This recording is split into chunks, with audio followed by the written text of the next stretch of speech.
Šiandien atradau labai seną video, kuris buvo kažkur tarp failų pasiklydęs ir jau pamirštas, kaip pagaminti sensorinius žaisliukus iš balionų. Jiems pagaminti reikės balionų, pagaliuko, piltuvėlio, permanentinių markerių bei to, ką pilsime į vidų. Mes rinkomės krakmolą, miltus, žirnius, pupeles, ryžius bei makaronus. Taigi imame piltuvėlį, ant jo užmauname norimos spalvos balioną ir pilame tai, ką esame pasiruošę. Pildami pastumėme pagaliuku ar rašikliu, pripildę balioną stipriai užrišame ir nukerpame baliono likusį galą. Mes rinkomės pirmiausia balionus užpildyti kietais dalykais. Pirmiausia žirniais, tada pupelėmis, ryžiais bei makaronais ir tik galiausiai miltais ir krakmolu, nes juos kemšant pasidaro didžiausia netvarka. Pildant balionus vis pastumėm pagaliuku, patampom balioną, vėl pilam ir vėl kišam. Mums prireikia platesnio piltuvėlio, kad balioną galėtumėm prikišti plačiais makaronais. Šiais makaronais buvo sunkiausia prikišti balioną, bet liečiant buvo skirtingiausias jausmas nuo visų kitų. Na ir daugiausia netvarkos pridarantys balionai iš krakmolo ir miltų.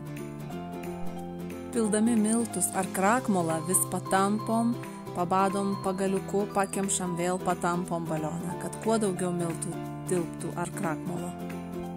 Kuo didesnis žaisliukas, tuo įvairesnių formų iš jo galima padaryti, tuo smagiau su juo žaisti, jį minkyti, gniaužyti. Kai kemšame miltais ar krakmolu balionus, jie būna murzini. Tad po kimšinių balionų laukia vonia.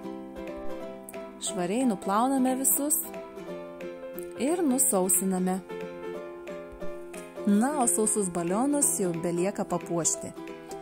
Kaip sugalvojat, mes puošiame permanentiniais markeriais išpiešdami veidukus ir užklijuodami keletą akyčių. Šitas balionų žaisliukų procesas visiems vaikams patinka nuo pat pradžių iki galo. Pradžioje paliesti, iščiupinėti kiekvieną dalyką, kurį kemša į balioną, paskui papuošti, kokiais tik nori veidukais ar šiaip nuspalvinti įvairiausiam spalvom. Ir galiausiai mėgautis galutiniu rezultatu. Liesti, minkyti, daryti įvairias formas iš babūžiukų. Mažesnieji dažniausiai liečia balionus, tyrinėja struktūras, mėto juos, o didesnieji minko ir bando išgauti įvairias formas. Taigi pasidarykit, išmėginkit ir mėgaukitės.